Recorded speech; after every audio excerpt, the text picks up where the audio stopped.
بسم الله الرحمن الرحيم.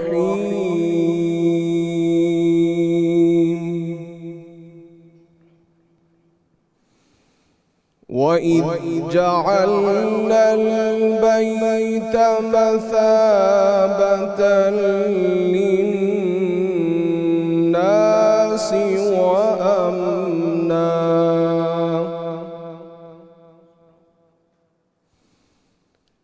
واتخذوا من مقام إبراهيم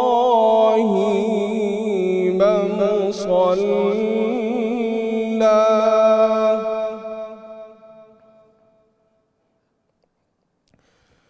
وعهدنا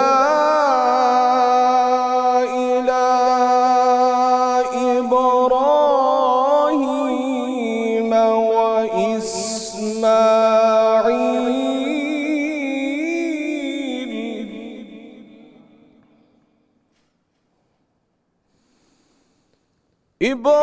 إبراهيم وإسماعيل أن طهر بيتي للطائفين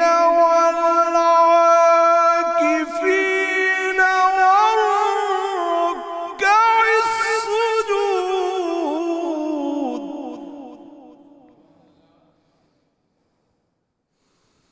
أن طهر بيتي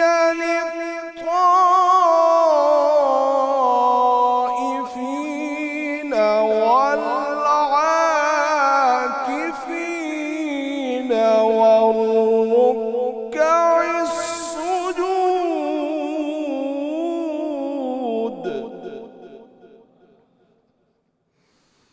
وإذ قال إبراهيم رب اجعل هذا بلدا آمنا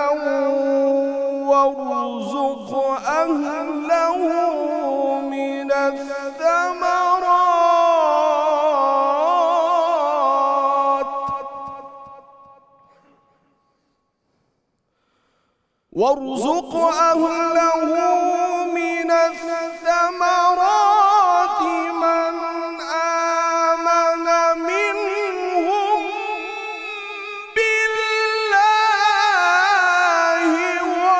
واليوم الآخر. قال ومن كفر فأمتعه قليلا ثم أضطره إلى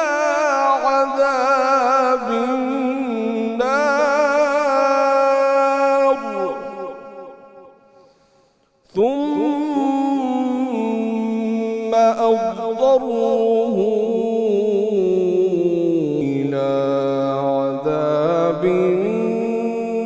النار وبئس المصير.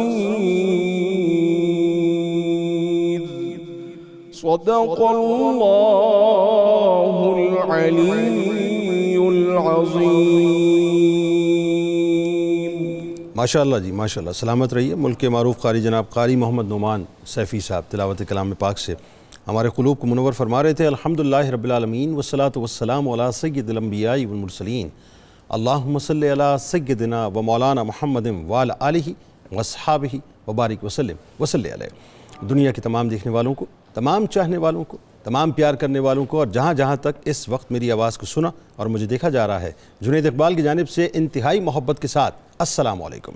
ایک بار پھر ناظرین، آپ کو رحمت رمضان کی خصوصی براہ راست شریعت میں ساری کے اس پیارے سے موقع پہ میں دل کی عطا گہرائیوں سے خوش آمدید کہتا ہوں، اور یہ امید رکھتا ہوں کہ آپ کے روزے بھی بہت اچھے گزر رہے ہوں گے انشاءاللہ، نمازوں کی پابندی بھی ہو رہی ہوگی، صلاۃ التسبیح کا بھی اہتمام ہو رہا ہوگا، ذکر و اذکار بھی انشاءاللہ ہو رہے ہوں گے، اور تراویح کا بھی باقاعدہ اہتمام ہو رہا ہوگا. بس یہ چند دن ہیں صاحب، ان چند دنوں میں اللہ تبارک و تعالیٰ کے خزانوں سے جتنا لوٹ سکتے ہیں لوٹ لیجئے، سب آپ کے لیے کھلا ہوا ہے، سب آپ کے لیے کھلا ہوا ہے، کوئی بیریئر نہیں ہے، کوئی ناکہ نہیں ہے، کوئی سگنل نہیں ہے، کہیں کسی جگہ پہ جو ہے وہ آپ کو بمپی روڈ نہیں ملے گا، انتہائی اسٹریٹ سڑک ہے صاحب، انتہائی سیدھی سڑک ہے، اور یوں کہیے کہ یہ جو اعمال کی سڑک اللہ تبارک و تعالیٰ نے رمضان کی صورت میں ہمیں دی ہے، اس پر ڈرائیو کرنے کا اپنا ایک مزہ ہے صاحب، اپنا ایک مزہ ہے۔ جیسے گاڑی کو آپ آٹو پہ لگا دیتے ہیں نا صاحب ایک سرٹن اسپیڈ طے کر کے، تو بس یہ سمجھ لیجئے کہ آپ اس وقت ہائی وے پہ موجود ہیں، یہ اعمال کا ہائی وے ہے بیسکلی، اور اس اعمال کے ہائی وے پہ اپنی گاڑی کو 120 پہ رکھیے اور اس کے بعد آٹو پہ لگا دیجئے اور چلتے جانے دیجئے، چلتے جانے، روکیے گا مت، ذہن میں رکھیے گا کہ ایسا بھی نہیں کرنا کہ تھک جائیں اور ایسا بھی نہیں کرنا کہ راندے درگاہ کر دیے جائیں، ہاں ایسا کرنا ہے کہ یعنی کام بھی ہو اور اس اہتمام سے ہو کہ اللہ تبارک و تعالی ہم سے راضی ہو جائے، تو بس اہتمام کرتے رہیے، پیچھے نہیں ہٹنا، یہ ذہن میں رکھیے گا، پیچھے نہیں ہٹنا۔ اور اب تو موقع بڑا کمال آ رہا ہے صاحب، یعنی اب دیکھیے چند ہی دن رہ گئے اور اعتکاف کا انشاءاللہ سلسلہ شروع ہو جائے گا، اور آپ جانتے ہیں کہ اعتکاف بنیادی طور پہ اللہ کا قرب اور اس کی رضا حاصل کرنے کا وہ شاندار راستہ ہے صاحب، وہ شاندار راستہ ہے جس کے ذریعے ایک معتکف چند دنوں میں، صرف چند دنوں میں اللہ تبارک و تعالیٰ کے قرب کی اعلیٰ ترین منزل کو پا لیتا ہے۔ یعنی ایک عشرے کے لیے اپنے خاندان، اپنے دوست احباب، اپنے کاروبار سے الگ تھلگ ہونے کا مقصد صرف یہ ہوتا ہے کہ اس احساس کو اپنے وجود میں تازہ کرے کہ ایک صاحب ایمان کے لیے اللہ کا قرب ہی سب سے بڑا اعزاز اور سب سے بڑا انعام ہے۔ وہ وصال رب کی لذت سے آشنا ہونے کے لیے خلوت کے لمحات کو ترجیح دیا کرتا ہے، یعنی اس وقت کوئی نہ اسے دیکھنے والا، بس وہ ہو اور اس کا رب ہو، تاکہ وہ پوری یکسو یعنی فل فوکسڈ ہو کے، پوری کنسنٹریشن کے ساتھ، انتہائی انہماک کے ساتھ اپنے خالق کو مالک کے ساتھ مکمل طور پہ وابستہ ہو جائے۔ ناظرین کرام، بلا تمثیل عرض کر رہا ہوں، اور ذرا میرے ساتھ اگر آپ چلیں گے تو مجھے بات کرنے میں بھی لطف آئے گا اور آپ کو بات سننے میں بھی لطف آئے گا انشاءاللہ۔ یہ بلا تمثیل عرض کر رہا ہوں کہ آپ کسی دنیاوی طور پہ کوئی بااثر شخص اگر ہو، کوئی بہت ہی امیر ترین آدمی ہو، آپ اس کے مہمان بنیں تو وہ اپنی حیثیت کے مطابق، یعنی اس سے بڑھ کے آپ کی مہمانداری کرنے کی کوشش کرے گا، آپ کو پروٹوکول دے گا، آپ کو عزت دے گا، اس کے سارے نوکر چاکر آپ کے آگے پیچھے ہو رہے ہوں گے، کس لیے کہ بھئی یہ صاحب کے مہمان ہیں، اور صاحب کے مہمان راضی ہو کے جائیں، ناراض ہو کے نہ جائیں، یعنی اس کی پسند کا، اس کی ناپسند کا، اس کی غمی کا، اس کی خوشی کا، یعنی ہر طرح سے خیال رکھیں گے، اور جب گھر سے رخصت کریں گے تو اس تصور سے کریں گے کہ صاحب کے مہمان جو ہیں وہ ہمارے صاحب کو یہ فیڈ بیک دے کے جائیں کہ بھئی آپ کے جو گھر والے تھے انہوں نے مہمانداری بہت اچھی کی۔ اب ذرا تصور تو کیجئے صاحب کہ رب کائنات جو ہمارا پالنہار ہے، جو ہمارا مالک ہے، جو ہمارا خالق ہے، جو ہمارا رب ہے، جو ہمارا سب کچھ ہے صاحب، جب اس کے خزانوں سے، یعنی جو تمام تر خزانوں کا مالک ہے، جب اس کے خزانوں کے منہ اس نے رمضان میں کھول دیے تو ایک کرم یہ کیا کہ اس کی ایک چابی جو ہے وہ اعتکاف کے ذریعے بھی دے دی ہے، یعنی اس کی فیاضی کا کیا ہی عالم ہوگا کہ میرا بندہ میرے لیے، اب دیکھیں نا اللہ تعالیٰ کو اس بات پر بڑا فخر ہوتا ہے کہ میرا بندہ میرے لیے، وہ اون کرتا ہے نا، میرا بندہ میرے لیے اپنے بیوی بچوں کو چھوڑ کر، اپنے ماں باپ کو چھوڑ کر، اپنے رشتہ داروں کو چھوڑ کر، اپنے کاروبار کو لاک کر کے، بند کر کے، اپنے دوست احباب کو، اپنی گیدرنگز کو چھوڑ کے، سب کچھ چھوڑ کے، ایون اپنی جاب کو چھوڑ کر میری جاب کرنے آیا ہے، مجھے راضی کرنے کے لیے آیا ہے، اور مجھ سے رضامندی کے باقاعدہ پروانے چاہتا ہے۔ حضرت عبداللہ بن عباس رضی اللہ تعالیٰ عنہ سے مروی ہے کہ حضور نبی کریم صلی اللہ علیہ وآلہ وسلم نے فرمایا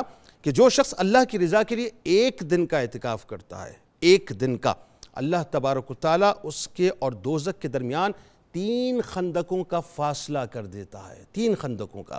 اور آپ جانتے ہیں ایک خندق کا فاصلہ کیا ہے؟ ایک خندق کا فاصلہ ہے مشرق سے لے کر مغرب کے درمیان کا جو درمیانی فاصلہ ہے وہ ہے۔ اب ذرا سوچئے، ہمیں تو یہ نہیں پتہ صاحب کہ مشرق کی انتہا کیا ہے، اور ہمیں یہی نہیں پتہ کہ مغرب کی انتہا کیا ہے، اب ان 2 انتہاؤں کے درمیان ایک خندق ہے، تو ذرا سوچئے اللہ تبارک و تعالیٰ اس دوزخ کو کس ڈسٹنس پہ آپ سے لے جاتا ہے جس کا میں اور آپ تصور نہیں کر سکتے۔ بلکہ معتکف پر انعامات کی بارش کا ذرا اندازہ کیجئے کہ حدیث پاک کے الفاظ ہیں کہ اعتکاف کرنے والا گناہوں سے محفوظ رہتا ہے، اور اس کے لیے ان ساری نیکیوں کا ثواب بھی جاری کر دیا جاتا ہے جو اس طرح کے وہ لوگ بجا لاتے ہیں جو اعتکاف میں نہیں ہیں۔ ناظرین کرام، اب ذرا ایک امیجن کیجئے، ایک بات ویژولائز کیجئے کہ اعتکاف کرنے والے پر 24 آورز، 24 گھنٹے اللہ تبارک و تعالیٰ کی رحمتوں کا نزول ہو رہا ہوتا ہے، 24 آورز، کوئی لمحہ رحمتوں سے باہر نہیں ہے، چونکہ ایک معتکف 10 دنوں کے تمام ہی لمحات اللہ تبارک و تعالیٰ کی عبادت میں گزارتا ہے. کبھی نماز کی حالت میں اللہ تبارک و تعالیٰ سے کلام کر رہا ہوتا ہے، تو کبھی تلاوت کی صورت میں اللہ اس سے ہم کلام ہو رہا ہوتا ہے، کبھی اللہ کے ذکر سے دل کو اطمینان اور سکون دے رہا ہوتا ہے، کیونکہ دل آج کل بڑا مغموم ہے نا لوگوں کا، پریشانیاں بھی ہیں، مہنگائی بھی ہے، بے روزگاریاں ہیں، جاب نہیں ہے، مسائل بہت زیادہ ہیں. تو کبھی اللہ کے ذکر سے دل کو سکون دے رہا ہوتا ہے، تو کبھی درود پاک سے زبان کو تر کر رہا ہوتا ہے، کبھی تراویح کی صورت میں اس کی بارگاہ میں قیام کر رہا ہوتا ہے، تو کبھی صلاۃ التسبیح کی صورت میں اس پاک پروردگار کی تسبیح کو بیان کر رہا ہوتا ہے، کبھی نوافل کے ذریعے اپنے رب کا قرب حاصل کر رہا ہوتا ہے، کیونکہ بندہ نوافل کے ذریعے اللہ تعالیٰ کا قرب حاصل کرتا ہے نا. تو کبھی نوافل کے ذریعے اپنا جو یوں کہہ لیجئے کہ اپنے پالن ہار کا باقاعدہ قرب حاصل کر رہا ہوتا ہے، تو کبھی ندامت کے اشک بہا کر اپنے رب کو منانے کی کوشش کر رہا ہوتا ہے اور جہنم کی نار کو ٹھنڈا کر رہا ہوتا ہے. آپ جانتے ہیں نا حدیث پاک میں یہ بھی آتا ہے کہ جب ایک مسلمان ندامت کی وجہ سے اللہ تبارک و تعالیٰ کے حضور ایک آنسو کا قطرہ بہا دیتا ہے، تو اللہ تبارک و تعالیٰ اس آنسو کے قطرے کے بدلے میں جہنم کی نار کو ٹھنڈا کر دیا کرتا ہے. تو ذرا سوچئے صاحب کہ وہ جو معتکف ہے اس پر کتنا بڑا انعام ہے کہ وہ بالکل تنہا بیٹھا ہے، اسے کوئی دیکھنے والا نہیں ہے، وہ پردے میں ہے، اپنے خیمے میں ہے، اپنے کیمپ میں ہے، اب وہ ہے اور اس کا رب ہے. اور اس وقت جب وہ ندامت کے اشک بہائے گا تو اللہ تبارک و تعالیٰ اس پر کیسا کرم کرے گا. اور ذرا سوچئے صاحب وہ جو عظیم ترین طاق راتیں ہیں جب اس پر سایہ فگن ہوں گی، وہ عظیم ترین طاق راتیں جن میں سے ایک رات ایسی ہے جو لیلۃ القدر ہے، وہ تو ہے نا، یا تو 21 ہے، یا تو 23 ہے، یا تو 25 ہے، یا تو 27 ہے، یا تو 29 ہے.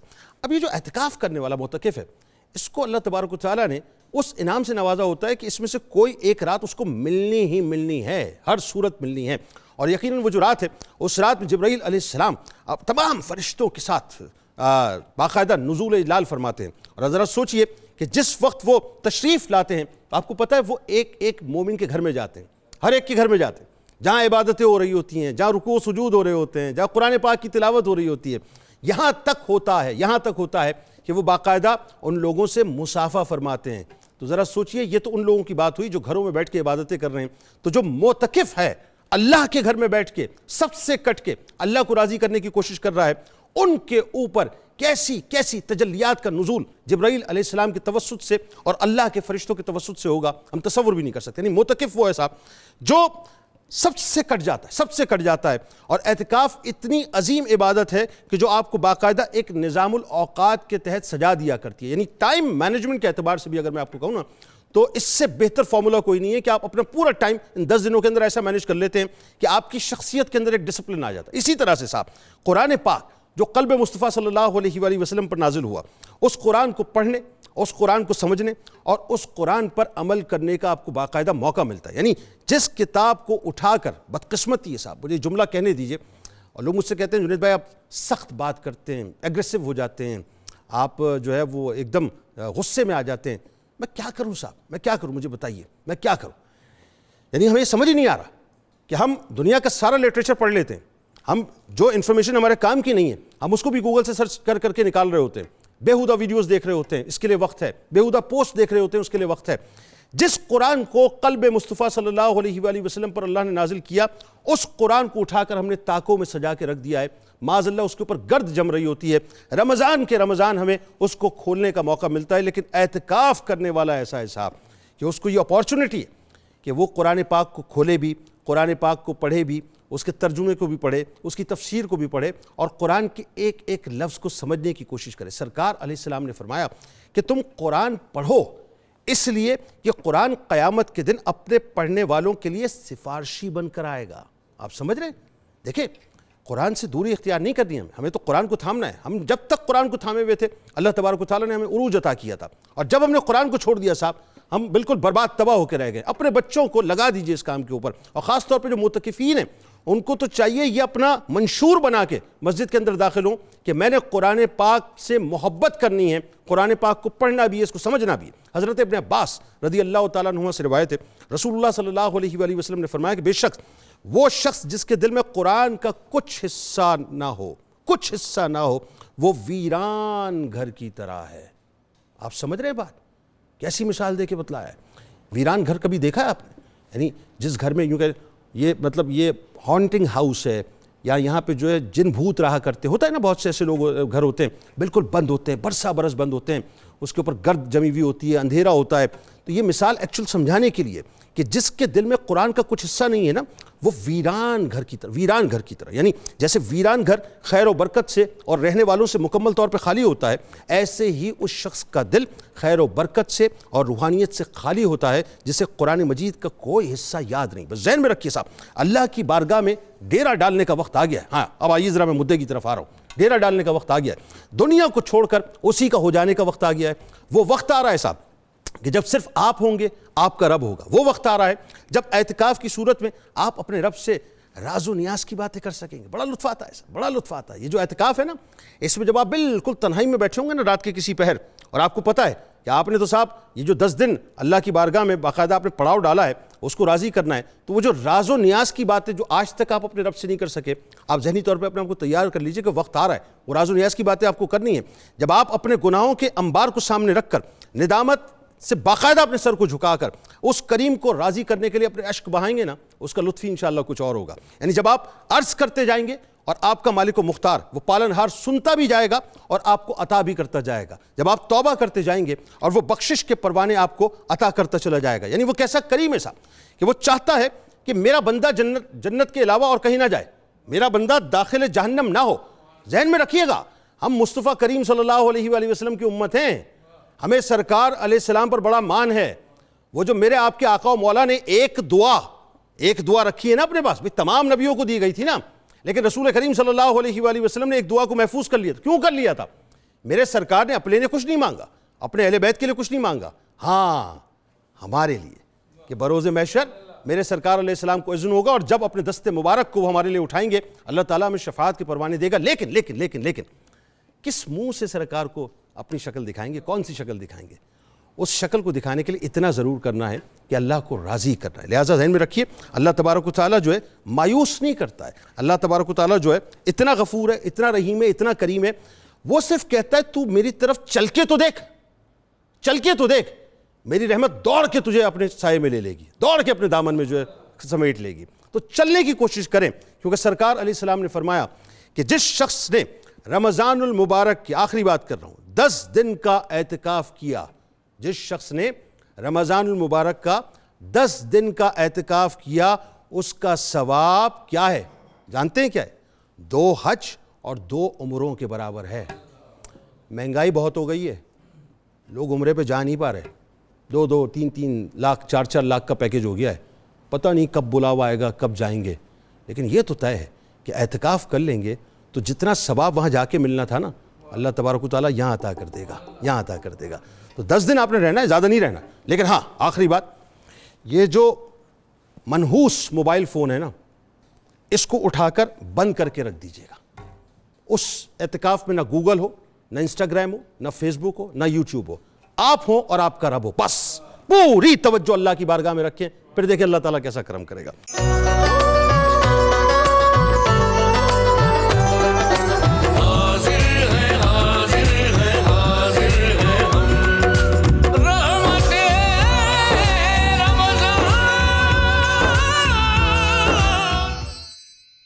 سب سے پہلے میرا خیال ہے پروفیسر صاحب، اعتکاف کسے کہتے ہیں، اعتکاف کیوں کیا جاتا ہے، اور پھر انبیاء کرام علیہ السلام کا کیا جو طریق تھا وہ ذرا بتائیے کیا تھا اعتکاف کے حوالے سے، اور خاص طور پہ جو اعتکاف کے فضائل قرآن بیان کرتا ہے. بتائیے. بسم اللہ الرحمن الرحیم. اللہم صلی علی محمد وعلی آل محمد وبارک وسلم. بہت شکریہ محترم جنید اقبال صاحب.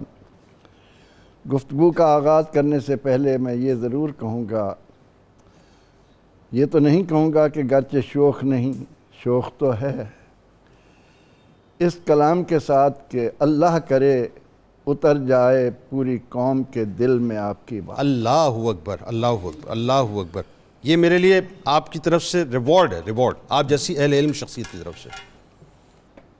اللہ رب العزت نے اہل ایمان کو جو اعتکاف کی نعمت عطا کی ہے، سب سے پہلی بات آپ نے فرمائی کہ اعتکاف کیا ہے. تو اعتکاف عربی کا لفظ ہے، اس کے اگر لغوی معنی دیکھے جائیں تو اس کے معنی ہے رکنا، ٹھہرنا. ٹھیک.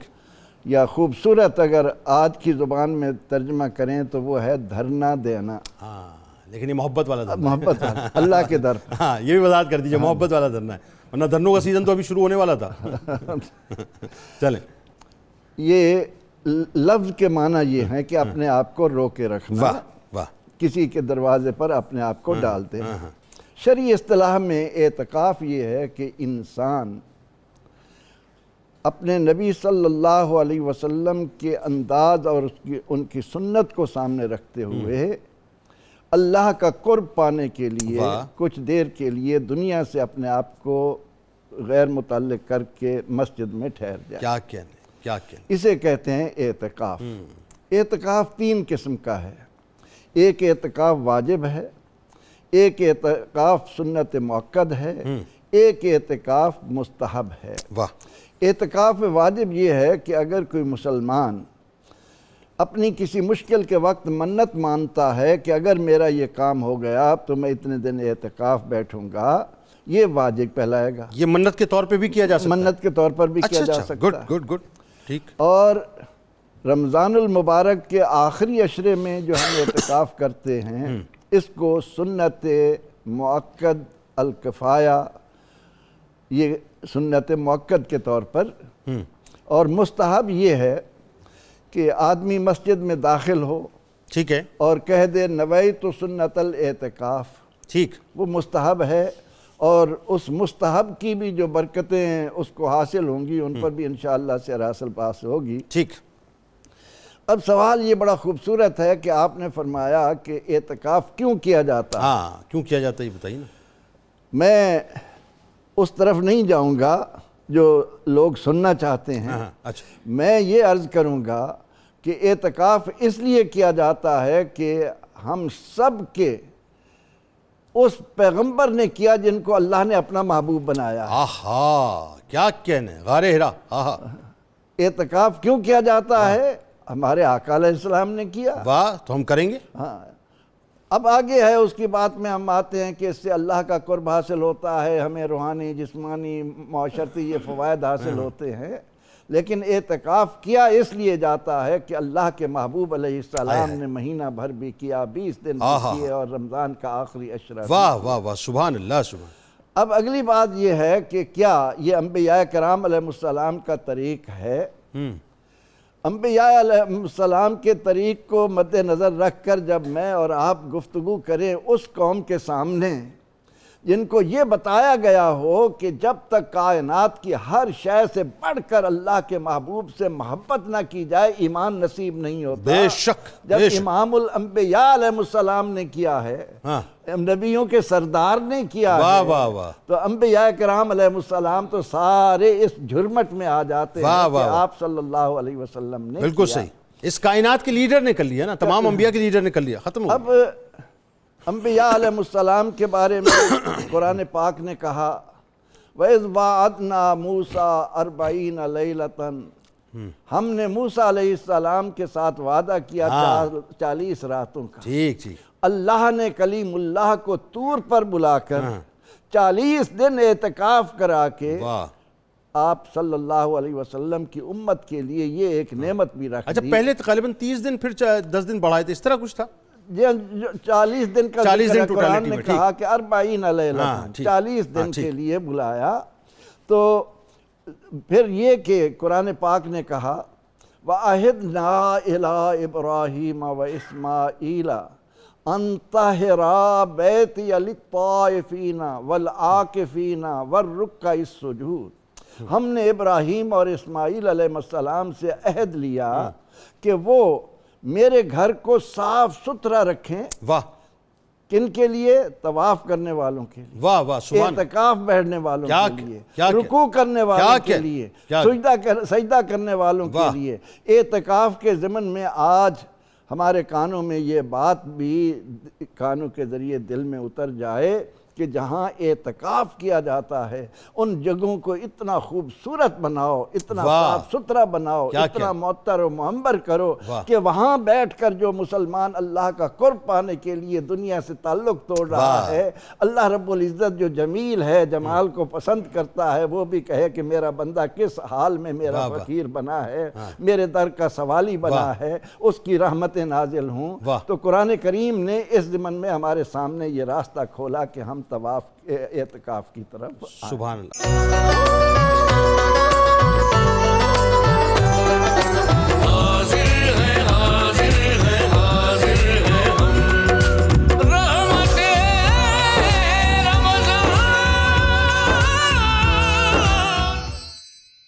اچھا، اب ذرا سلسلے کو آگے بڑھاتے ہیں۔ یہ بتائیے کہ اعتکاف کے فضائل کے حوالے سے احادیث پاک جو بیان کرتی ہیں، اور سرکار مدینہ صلی اللہ علیہ وآلہ وسلم خاص طور پہ اور تمام جو ازواج مطہرات یا اہل بیت کے حوالے سے بتائیے ان کا انداز کیا تھا اعتکاف کا؟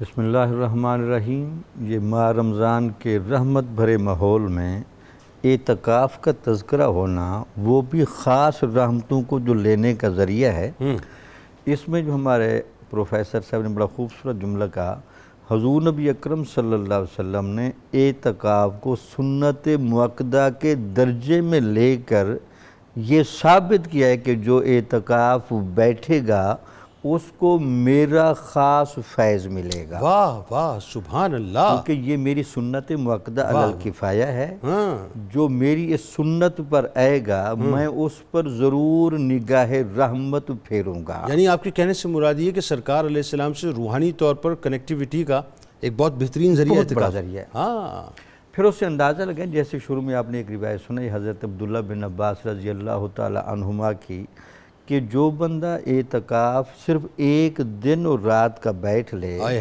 اس کے درمیان اور دوزخ کے درمیان 3 خندقوں کا فاصلہ کر دیا ہے۔ یعنی یہ ہو نہیں سکتا کہ اعتکاف بیٹھنے والا بندہ دوزخ میں جائے۔ اللہ، اور یہ خندق کوئی سڑک کی خندق نہیں ہے، زمین و مشرق و مغرب کے درمیان کا فاصلہ ہے۔ ہاں، اس کا بھی بتایا اس سے اندازہ ہے۔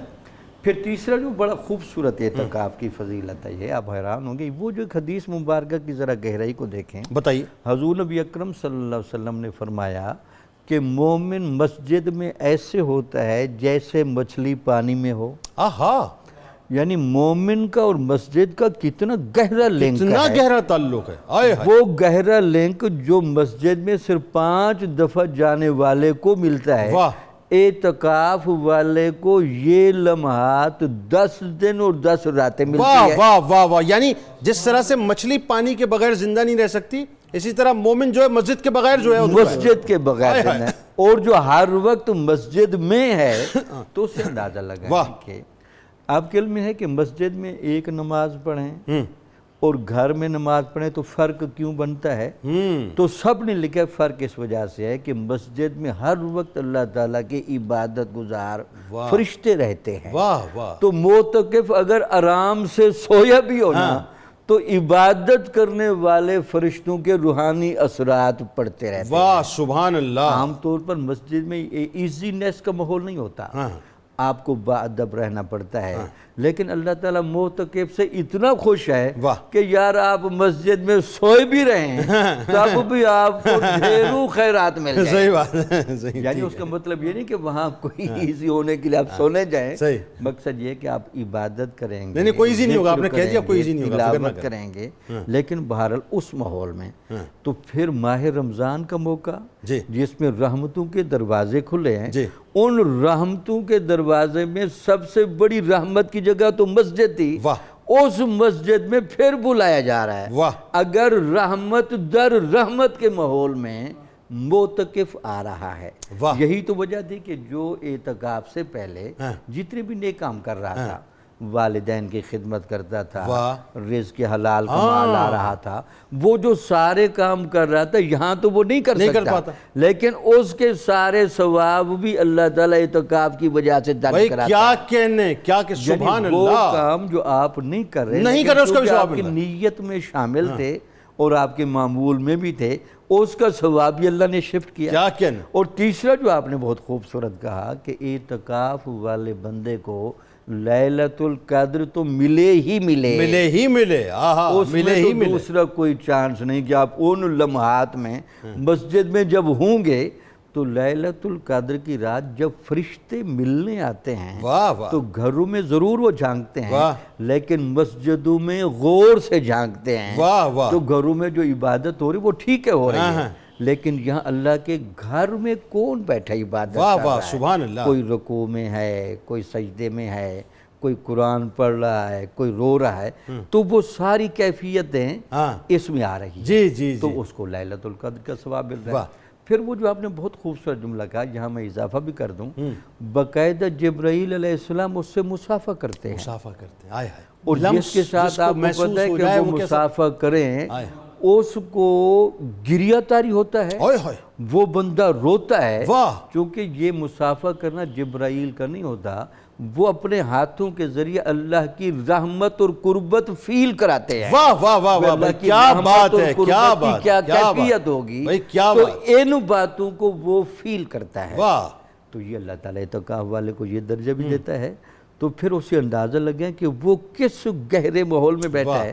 میرے آپ کے سرکار نے کیسے گزارا رمضان، اعتکاف کیسے کیا؟ آپ کا اعتکاف کا معمول یہ تھا کہ آپ کے بارے میں جو روایات میں ہے کہ آپ باقاعدہ اعتکاف بیٹھتے تھے، پھر ان اعتکاف کے درمیان جو آپ کے معمولات تھے لامالہ، اس میں تلاوت بھی تھی، اس میں آپ صحابہ کو بلا کر تربیت بھی فرماتے تھے، اس میں آپ کے معمولات میں یہ بھی ملتا ہے کہ آپ اپنے حجرے سے سر تھوڑا سا باہر نکال کر حضرت عائشہ صدیقہ رضی اللہ تعالیٰ نے کہتے ہیں میں آپ کو کنگھی بھی کر دیتی، اللہ اللہ اللہ اللہ، آپ کو میں مطلب یہ کہ سنوار بھی دیتی تھی۔ اندازہ لگے حضور نبی اکرم صلی اللہ علیہ وسلم اعتکاف میں بیٹھے ہوں تو اللہ کی رحمتوں کے جوبن کی کیا کیا، اللہ اکبر، اللہ اکبر، اور ازواج مطہرات بھی باقاعدہ بیٹھتی تھی، اور امت کا بڑا معمول رہا، اولیاء بھی بڑی کثرت کے ساتھ بیٹھتے ہیں، کیونکہ یہ ایک خاص وہ رنگ ہے، وہ جو آپ نے جملے فرمایا کہ اللہ کا قرب پانے کا اس سے زیادہ بہتر موقع نہیں ملے گا۔ اس کی وجہ ہے کہ قرب ملتا ہے تنہائی میں، اللہ، اور تنہائی بھی خاص، اور قرب ملتے سب سے زیادہ پاکیزہ جگہ میں، اور آپ بیٹھے بھی مسجد میں ہیں، اور قرب ملتا ہے جب آپ کے سامنے قرآن ہو، مسجدیں قرآن سے سجی ہوتی ہیں، تو آپ قرب کے ایک شاندار ماحول میں بیٹھے ہیں۔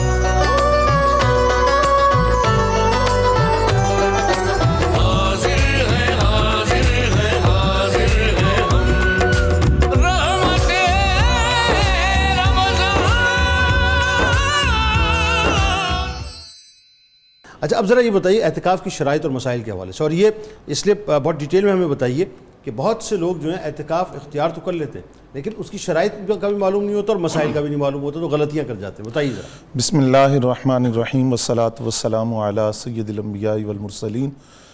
جنید بھائی، اعتکاف شرعی اعتبار سے اس کی 3 صورتیں ہیں، اس کا ایک اشارہ بھی خان صاحب نے کیا۔ اس میں ایک صورت ہے اعتکاف نفلی کی، اور نفلی اعتکاف کی تعریف یہ ہے کہ بغیر محنت کے ثواب، مسجد میں داخل ہو اور زبان سے یہ لفظ کہہ دے نویت سنت الاعتکاف، اب وہ چند منٹ مسجد میں ٹھہرے، چند گھنٹے ٹھہرے یا چند دن ٹھہرے، وہ جیسے ہی مسجد سے باہر آئے گا وہ اعتکاف کا ثواب لے کر مسجد سے عموماً امام صاحب جو ہے مطلب اناؤنس بھی کر دیتے ہیں، جی بالکل، کسی بھی نماز میں آپ جائیں تو بزرگوں کا طریقہ تھا کہ وہ مسجد میں لکھوا دیتے تھے کہ کوئی داخل ہو تو وہ پڑھ لے، اعتکاف کی نیت کر لے، وہ ثواب پا لے گا۔ دوسرا ہے اعتکاف واجب، وہ یہ ہے کہ کوئی بندہ اپنی زبان سے یہ جملہ بولے کہ میرا فلاں کام ہو گیا تو میں اتنے دن اعتکاف بیٹھوں گا، اس میں روزہ بھی شرط ہے اور مسجد بھی شرط ہے کہ مسجد میں بیٹھے گا اور روزہ بھی رکھے گا۔ اچھا ٹھیک ہے۔ اور تیسری جو صورت ہے جس کے بارے میں ہم بات کر رہے ہیں وہ سنت موقدہ علی الکفایہ ہے، اس کے اندر بھی روزہ بھی شرط ہے اور مسجد بھی شرط ہے، اور اس کے اندر یہ ہے کہ 20 رمضان کو غروب آفتاب سے پہلے وہ مسجد میں پہنچ جائے۔ آقا کریم صلی اللہ علیہ وآلہ وسلم کا طریقہ یہ تھا کہ آپ 20 رمضان کو صبح کے وقت ہی مسجد میں تشریف لے جاتے تھے اعتکاف کی نیت سے۔ اب اس مسئلہ ہے اس کی شرائط کا، تو شرائط کے اندر سب سے پہلے نیت شرط ہے، نیت دل کا ارادہ بھی کر لے تو نیت ہو جاتی ہے، لیکن بہتر یہ ہے کہ زبان سے یہ جملہ کہہ دے نویت سنت الاعتکاف للہ تعالیٰ، کہ میں اللہ تعالیٰ کے لیے اعتکاف کی نیت کرتا ہوں۔ دوسری شرط اس کی ہے روزہ، روزے کے بغیر اعتکاف نہیں ہوتا۔ اچھا، اگر کوئی مقیم ہے یا مسافر ہے، وہ یہ کہتا ہے میں روزہ نہیں رکھتا، اعتکاف بیٹھتا ہوں، تو یہ اعتکاف نہیں ہوگا۔ اعتکاف کے لیے روزہ شرط ہے، یہاں تک کہ دوران اعتکاف کسی نے روزہ نہیں رکھا یا روزہ ٹوٹ گیا تو اس کا اعتکاف ختم ہو جائے گا، کیونکہ شرط ہے اعتکاف کے لیے روزہ۔ اگر روزہ ٹوٹ بھی گیا تو اس کا اعتکاف ختم ہو جائے گا، کیونکہ وہ شرط ختم ہو گئی۔ اسی طرح پھر شرط ہے کہ 20ویں رمضان کو غروب آفتاب سے پہلے وہ مسجد میں آ جائے، اگر مغرب کے بعد آیا تو وہ اعتکاف نہیں ہوگا۔ یہ شرط ہے کہ عصر سے مغرب کے درمیان وہ مسجد میں پہنچ جائے، غروب آفتاب سے پہلے مسجد میں داخل ہو جائے۔ مطلب پریکاشنری، اگر وہ عصر ہی وہیں پڑھ لے مسجد میں زیادہ بہتر ہے، تاکہ وہ ذرا سکون رہے۔ کریم تو صبح ہی تشریف لے جاتے ہیں، ورنہ بھاگ دوڑ لگی رہی ہے۔ پھر اس کے ساتھ یہ شرط ہے کہ جو معتکف ہے وہ مسلمان ہو اور عاقل ہو، بالغ ہونا شرط نہیں ہے، اچھا، سمجھدار ہونا شرط ہے، کہ سمجھدار ہو، اعتکاف کے جو بنیادی مسائل ہیں ان کو سمجھتا ہو اور ان کو جانتا ہو۔ اسی طرح شرط ہے عورت کے لیے کہ وہ اپنے شوہر سے اجازت لے، اگر شادی شدہ ہے تو اجازت لے اپنے شوہر سے، اور جو گھر کے اندر جس کو مسجد البیت کہتے ہیں، گھر کے اندر وہ جگہ جو خاص کی جاتی ہے کہ یہاں نماز پڑھی جاتی ہے، وہاں وہ اعتکاف بیٹھے۔ اگر کوئی جگہ خاص نہیں ہے تو اعتکاف سے پہلے کسی جگہ کے لیے وہ ارادہ کر لیں کہ میں اس جگہ پر اعتکاف بیٹھ رہی ہوں اور اس کو نماز کے لیے خاص کر رہی ہوں۔ تو اس کو کچھ کرٹنز وغیرہ سے جو ہے مطلب کچھ باؤنڈری بنانے کی ضرورت ہے؟ بالکل، وہ اس کے لیے اجرا بنایا جائے گا، پردہ لگایا جائے گا، اندر وہ بسترہ بچھا سکتی ہیں۔ اچھا، اب اعتکاف کا رکن کیا ہے؟ رکن سے مراد یہ کہ عبادت کا دار و مدار ہی اسی پر ہے، یہ نہیں ہے تو وہ عبادت نہیں ہوگی۔ اچھا، وہ کیا؟ جی، عبادت کا جو رکن ہے اس کا اعتکاف کا، وہ مسجد میں ٹھہرنا ہے۔ اوکے، اب یہ مردوں کی بات ہو رہی ہے۔ جی بالکل، اگر وہ مسجد سے نکل گیا تو اس کا اعتکاف ٹوٹ جائے گا، سوائے شرعی اور طبی حاجت کے۔ شرعی حاجت کیا ہے کہ جس مسجد کے اندر وہ اعتکاف بیٹھا ہے وہاں جمعہ نہیں ہوتا، تو لہذا وہ دوسری مسجد میں جمعہ پڑھنے کے لیے جانا چاہتا ہے تو وہ اتنے وقت کے لیے جائے گا۔ آپ احتیاط سننے والوں کو یہ ضرور اس پہ توجہ کرنی چاہیے، اتنے وقت کے لیے جائے کہ وہاں جا کر فرض پڑھ کر سنتیں ادا کر کے بغیر کسی سے کلام کیے مسجد میں فوراً واپس آ جائے، یعنی فوری طور پہ جائے، فوری طور خاموشی سے عبادت کرے اور واپس آ جائے۔ یہ بھی لکھا ہے کہ تقریر سننا بھی لازم نہیں ہے اس کے لیے۔ اچھا، خطبہ نہیں سننا؟ جی، نماز پڑھ، خطبہ تو سنے گا نا، خطبہ سنے، نماز پڑھ کے فوری واپس آ جائے۔ ٹھیک ہے۔ اچھا، اسی طرح پھر شرعی اور عذر یہ ہے۔ طبی عذر کیا ہے کہ مسجد کے ساتھ واش روم وغیرہ کا مسئلہ اگر نہیں ہے۔ اچھا، یہ صورتیں وہ ہیں جو شاذ و نادر ہوتی ہیں، لیکن مسئلہ ہے تو اس کو ہم بیان کر دیں، بالکل نہیں ہے۔ ساتھ واش روم وغیرہ نہ ہو تو وہ قضائے حاجت کے لیے کسی جگہ جا سکتا ہے۔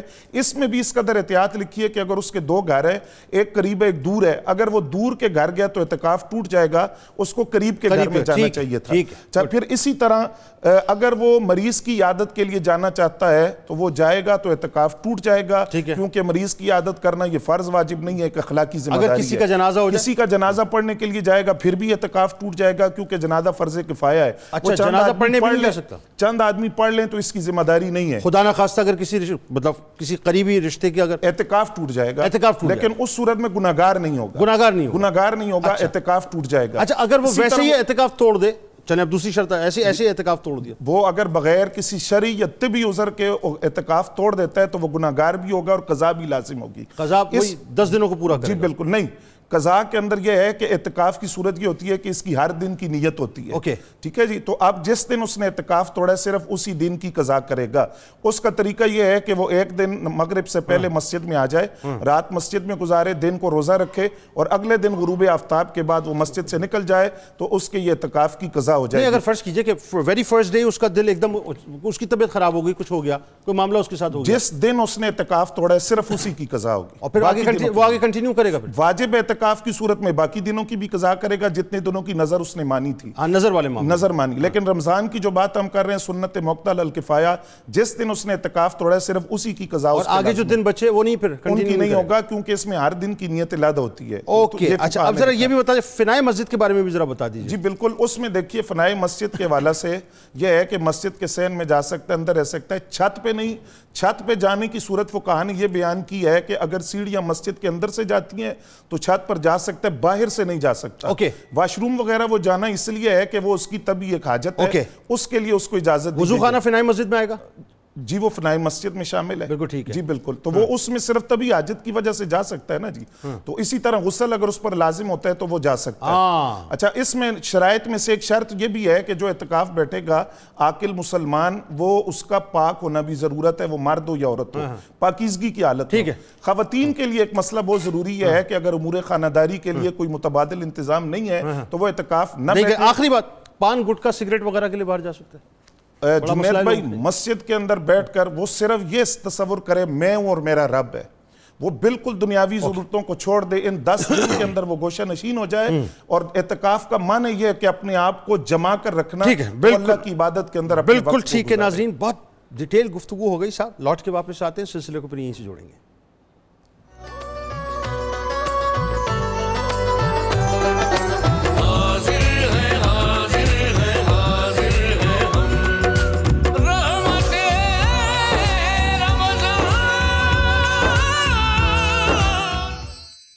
پروفیسر صاحب، اعتکاف کے ذرا اسپریچولی جو اس کے فوائد ہیں، روحانی طور پہ، معاشرتی طور پہ، اور خاص طور پہ جسمانی حوالے سے، یہ بھی بتائیے ذرا۔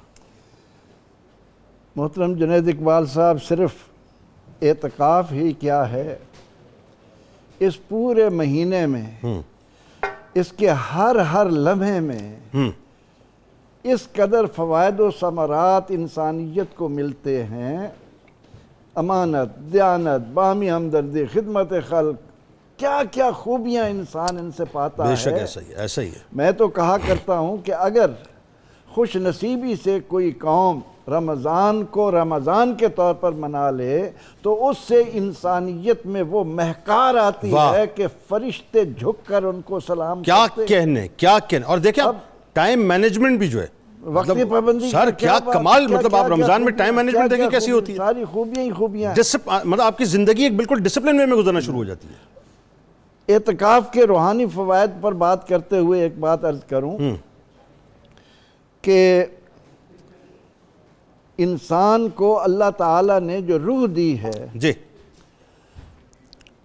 قُلِ الرُّوحُ مِنْ أَمْرِ رَبِّ، اس کی جگہ ہے انسان کا قلب۔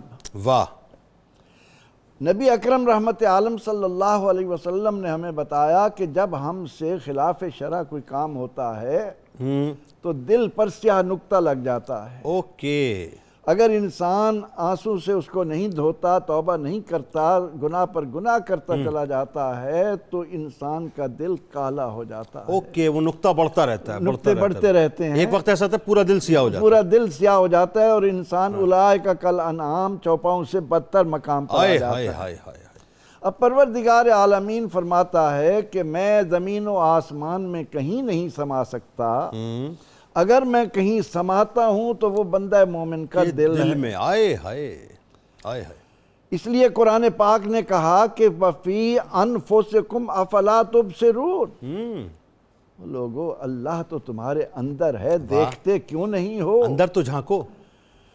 حضور سید عالم صلی اللہ علیہ وسلم نے فرمایا کہ من عرف نفس فقد عرف ربہ، بالکل ٹھیک ہے۔ جس نے اپنے آپ کو پہچان لیا اس نے اپنے رب کو پہچان لیا۔ تو اعتکاف موقع عطا کرتا ہے روحانی اعتبار سے کہ انسان اپنے قلب پر نظر ڈالے، اس کو دھونے کی کوشش کرے، اس کو اس قابل بنائے جب وہ اللہ کی رضا کے لیے، کیونکہ فرمایا الا بذکر اللہ تطمئن القلوب، اللہ کا ذکر ہی ہے جو دل کی ساری میلیں دور کرتا ہے۔ تو اعتکاف کے ذریعے جب ہمیں یہ موقع میسر آتا ہے، ہمارے پاس غور و فکر کا وقت ہوتا ہے، قرآن پاک میں تلاوت کا وقت ہوتا ہے، انسان کو خود احتسابی کا ایک موقع ملتا ہے، اور یہ تو رمضان کا اعتکاف ہے۔ ہمارے اسلاف کا ایک طریق ہوا کرتا تھا، وہ کیا؟ نماز مغرب کے بعد تھوڑی دیر کے لیے وہ اپنے گھٹنوں پر سر رکھ کر مراقبہ کیا کرتے تھے، میڈیٹیشن جسے کہتے ہیں۔ میڈیٹیشن ہوتی تھی کہ سارے دن میں میرا نام اعمال کہاں جا رہا ہے۔ ہائے۔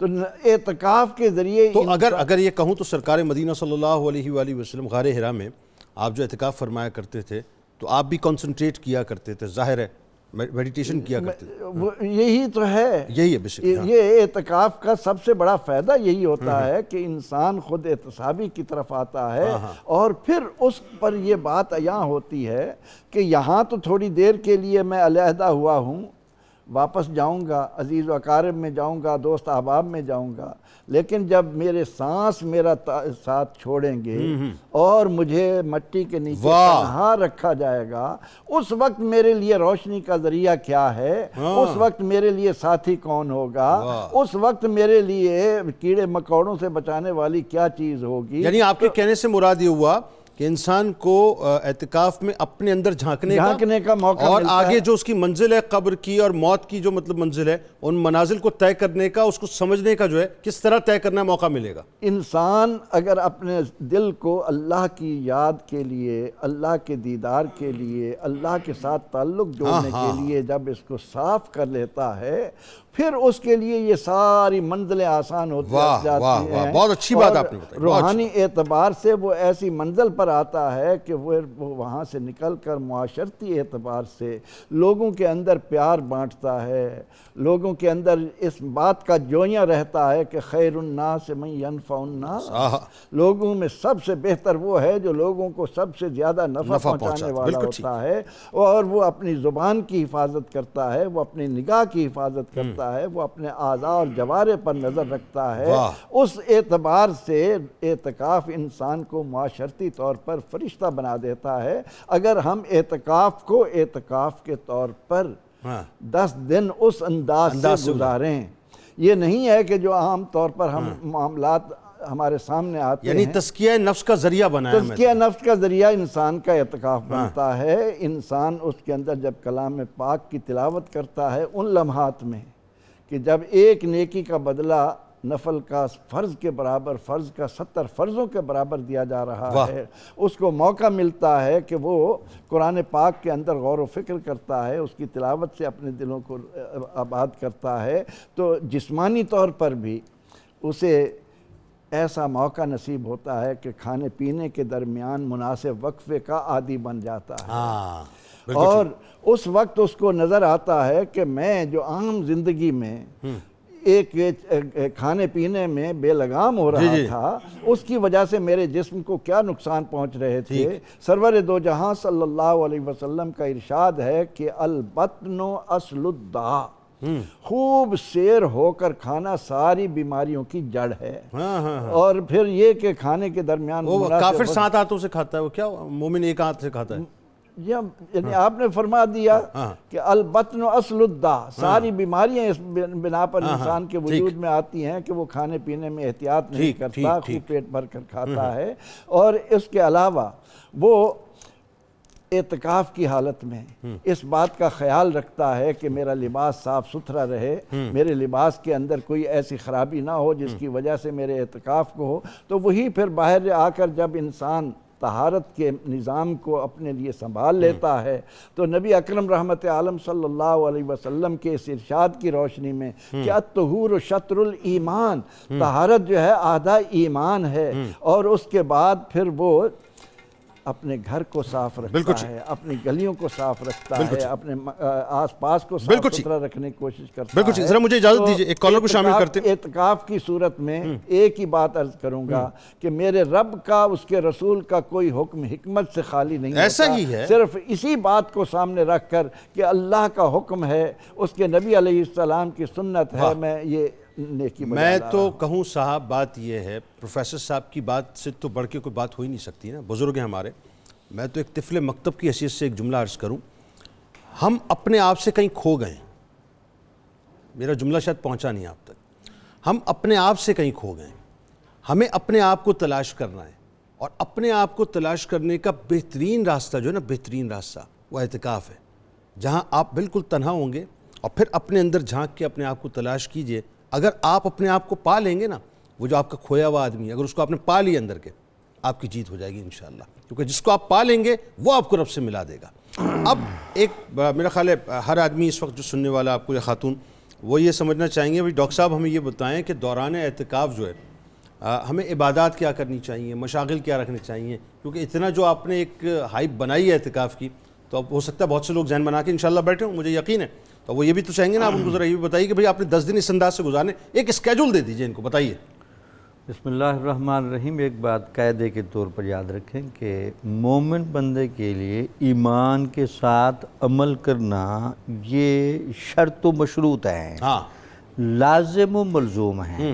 ایک مومن بندہ کامل تب بنتا ہے جب ایمان کے ساتھ عمل بھی مسلسل لگا ہوا ہو۔ واہ واہ، اس میں دیکھیں حضور نبی اکرم صلی اللہ علیہ وسلم کو کتنا گہرا احساس تھا اپنی امت کے حوالے سے کہ آپ نے ماہ رمضان کے روزے رکھتے ہوئے بھی ایمان اور احتساب کو سامنے رکھنا ہے، سامنے رکھا، بالکل صحیح، اور تراویح اور قیام اللیل میں بھی ایمان اور احتساب کو سامنے رکھا ہوا ہے، واہ واہ، اور اعتکاف میں بھی یہی پوزیشن ہے۔ واہ، ایک تو سب سے پہلے آپ دیکھ لیں کہ یہ آپ کے پاس 10 دن ہیں، اس میں آپ نے خود ایک اپنی آزادی سے بھی شیڈول بنا سکتے ہیں، ٹھیک ہے، لیکن 4-5 کام تو مسلسل ہونے چاہیے۔ جی جی، ایک تو یہ ذہن میں رکھیں کہ قرآن کی تلاوت کثرت کے ساتھ کثرت کے ساتھ کریں، اور ٹھیک ہے، اتنی کثرت سے کریں کہ چونکہ قرآن ماہ رمضان کی جب فضیلت بیان کی گئی تو یہ بتایا گیا کہ اس میں چونکہ قرآن مجید نازل ہوا ہے، ٹھیک ہے،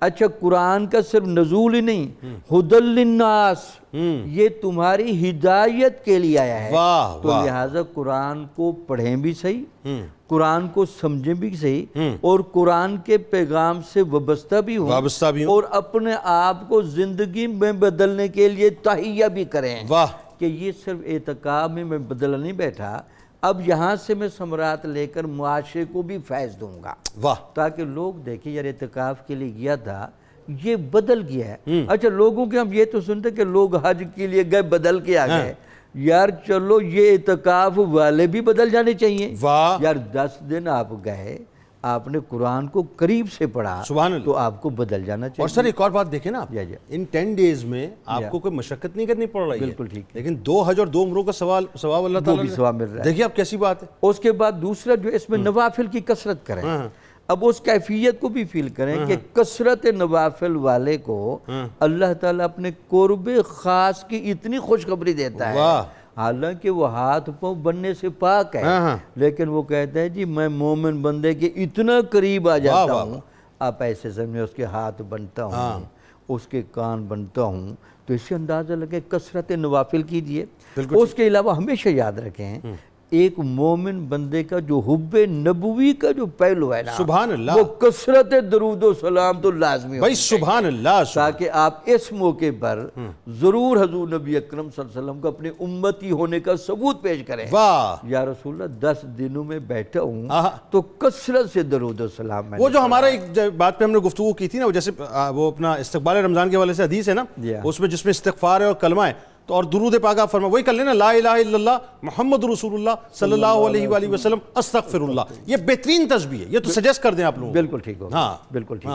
اس کے علاوہ پھر آپ نمازوں کی پابندی تو لامعلوم آپ کر رہے ہیں، ٹھیک ہو گیا، لیکن ایک بات عادت ڈالیں معتکف حضرات، عبادات کو بڑی توجہ سے کرنا چاہیے۔ ہمارے ہاں ایک عادت یہ ہے کہ ہم چیزوں کو بڑا ایزی لیتے ہیں، دین کی برکتیں ہماری زندگی میں شامل کیوں نہیں ہوتی؟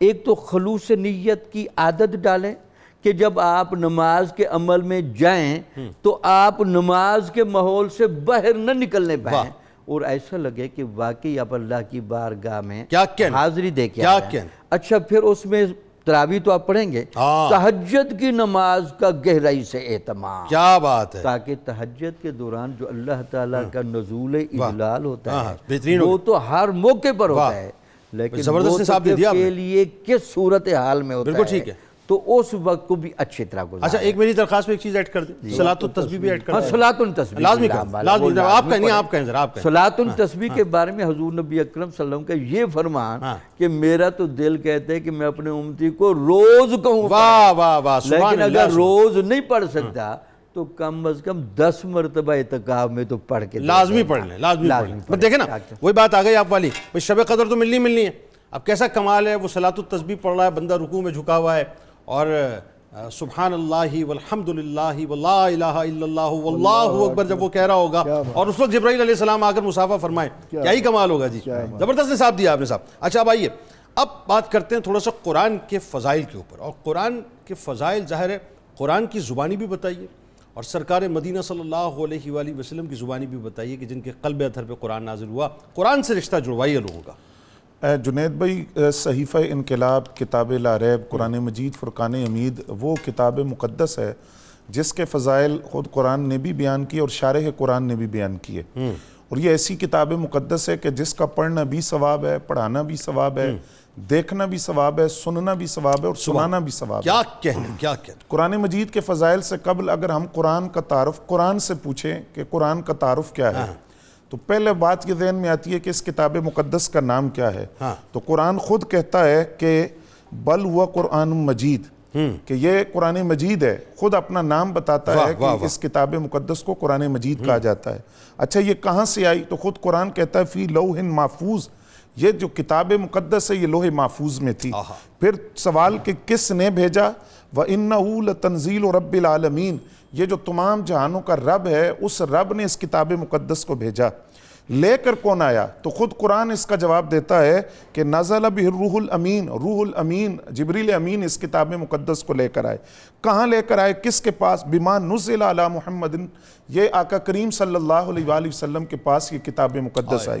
اس کا ٹھکانہ کیا تھا؟ خود قرآن اس کا جواب دیتا ہے فَإِنَّهُ نَزَّلَهُ عَلَىٰ قَلْبِكَ، کیا بات ہے، آقا کریم سبحان کے سینہ اللہ، علم نشرح پر اتری ہے، آقا کریم کے قلب اطہر پر اتری ہے۔ پھر کہ قرآن کا مقصد کیا تھا، یہ قرآن نازل کیوں ہوا؟ فرمایا هُدًى لِّلْمُتَّقِينَ، یہ پرہیزگاروں کے لیے ہدایت کا سامان بن گیا ہے۔ اچھا، اب اس کتاب مقدس کو آپ دیکھیے کہ بعد آیات ایسی ہیں جن آیات کے اندر 4-5 صفتیں قرآن کی اکٹھی بیان کی گئی ہیں۔ وہ کیا؟ مثلاً قرآن کہتا ہے وَنُنَزِّلُ مِنَ الْقُرْآنِ مَا هُوَ شِفَاءٌ وَرَحْمَةٌ لِّلْمُؤْمِنِينَ، کہ یہ جو قرآن ہے یہ کس لیے نازل ہوا؟ یہ مومنین کے لیے رحمت بھی بن کر آیا اور شفا بھی بن کر آیا۔ اچھا، پھر اس قرآن کے رعب کو، وقار کو، دبدبے کو، ہیبت کو قرآن نے جب بیان کیا تو اس کو پڑھ کر انسان کے رونگٹے بھی کھڑے ہوتے ہیں اور اس بات پر فخر بھی کرتا ہے کہ اتنے رعب اور وقار والی کتاب اللہ نے اپنے نبی کے توسل سے ہمیں عطا کی ہے۔ تو قرآن کہتا ہے لو انزلنا هذا القرآن على جبل لرأيته خاشعا متصدعا من خشیۃ اللہ، کہ اگر ہم اس قرآن کو پہاڑوں پر نازل کرتے تو تم دیکھتے کہ قرآن کی ہیبت اور وقار کی وجہ سے پہاڑ ریزہ ریزہ ہو جاتے، خوف خداوندی کی وجہ سے ریزہ ریزہ ہو جاتے۔ پھر قرآن کہتا ہے حق بجانب ہوں نا کہ میرے نبی کا قلب جو ہے پہاڑ سے زیادہ مضبوط ہے۔ دیکھیے، ایک آیت اترتی ہے نا جنید بھائی، تو جبریل امین سجدے میں ہے، ایک آیت کا رعب اتنا ہے، لیکن وہ پورا قرآن حضور کے سینے اقدس سے اترا ہے۔ اور پھر اس قرآن کا اعجاز بھی ہے اور اس کی صفت بھی ہے، اعزاز بھی ہے کہ اس کتاب کی حفاظت کا ذمہ خود رب کائنات نے لیا۔ فرمایا اِنَّا نَحْنُ نَزَّلْنَا الذِّكْرَ وَإِنَّا لَهُ لَحَافِظُونَ، فرمایا کہ آج 1450 سال کم و بیش تو کیا 14.5 کروڑ سال بھی گزر جائیں تو یہ وہ کتاب مقدس ہے جس کا زبر زیر پیش بھی تبدیل نہیں کیا جا سکتا۔ اور خود قرآن چیلنج کرتا رہا کہ تم قرآن کے مقابلے کی بات کرتے ہو تو قرآن جیسی صورت بنا کر لاؤ، قرآن جیسی آیت بنا کر لاؤ۔ تو یہ بات ہم جانتے ہیں کہ قرآن مجید کی آیات اور صورتیں کعبے کے صدر دروازے پر لٹکتی ہوئی عرب کے بڑے بڑے شعراء امرؤ القیس جیسے ان کو چیلنج کیا گیا کہ اس کا جواب لکھ کر لاؤ، تمہیں اپنے قلم پہ بڑا ناز ہے۔ تو انہوں نے بھی آخر تھک ہار کر کہا ما ھذا کلام بشر، یہ کسی انسان کا کلام نہیں ہے، ایک آیت لے آؤ، ایک لفظ لے آؤ، کچھ نہیں لا سکتے، لیکن وہ قرآن مجید کا جواب نہیں لا سکتے۔ جب شارح قرآن کی زبان سے ہم قرآن کی فضیلت سنتے ہیں تو آقا کریم صلی اللہ علیہ وآلہ وسلم نے فرمایا خیرکم من تعلم القرآن وعلمہ، جس کا تعلق قرآن کے ساتھ ہے وہ بہترین ہے۔ اس بات کی طرف اشارہ دیا کہ ایک بہتری کا معیار تمہارے ذہن میں ہو سکتا ہے، وہ مال ہو سکتا ہے، دولت ہو سکتی ہے، بینک بیلنس ہو سکتا ہے، اچھی گاڑی ہو سکتی ہے۔ فرمایا نہ، خیرکم من تعلم القرآن وعلمہ، نگاہ رسول میں بہتری کا معیار یہ ہے جو قرآن سیکھتا ہے اور سکھاتا ہے وہ بہترین ہے۔ بلکہ اس کو اور تھوڑا سا بڑا کر دینا بات کو، اس کو یوں کر لیں کہ انفرادی طور پہ بھی بہتری ہے اور اجتماعی طور پہ بھی، جو قومیں قرآن کو تھام کے رکھیں گی وہی جو ہے کامیاب ہوں گے۔ ایسے ہی، بالکل ایسے ہی۔ پھر فرمایا کہ یہ کتاب مقدس ایسی کتاب مقدس ہے کہ اس کا ایک حرف پڑھو تو ایک نیکی ملتی ہے اور ایک نیکی 10 نیکیوں کے برابر ہے۔ اور پھر فرمایا کہ میں یہ نہیں کہتا کہ الف لام میم ایک حرف ہے، الف ایک حرف ہے، لام دوسرا حرف ہے، میم ایک حرف ہے، تو یہ 3 حرف ہیں، ان سے 30 نیکیاں ملتی ہیں۔ اب سوال یہ کہ قرآن کے حروف کتنے ہیں؟ قرآن مجید فرقان حمید کے